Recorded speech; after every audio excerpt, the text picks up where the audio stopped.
आज हामीहरू सुदीपसँग कसरी पानी भर्न सिक्नेवाला छौँ। पानी भर्न पनि आउँदैन।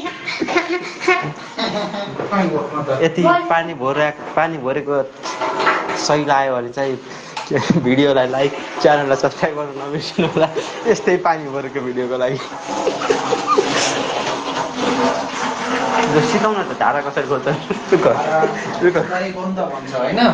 क्लोज कसरी खोल्छन् क्लोज यस्तो 90 कति डिग्री 30 डिग्री होइन यो 30 कि 45 डिग्रीमा यस्तरी घुमाउनुहोस् अनि त्यसपछि सुस्त हावासित पानी आइहाल्छ।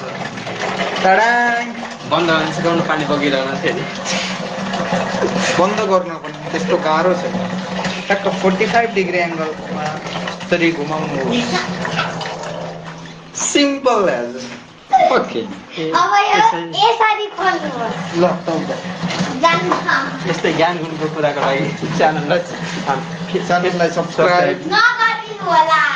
अनि फेसबुक च्यानललाई सब्सक्राइब, फेसबुक च्यानललाई फलो, लाइक, सेयर नगरिदिनु होला।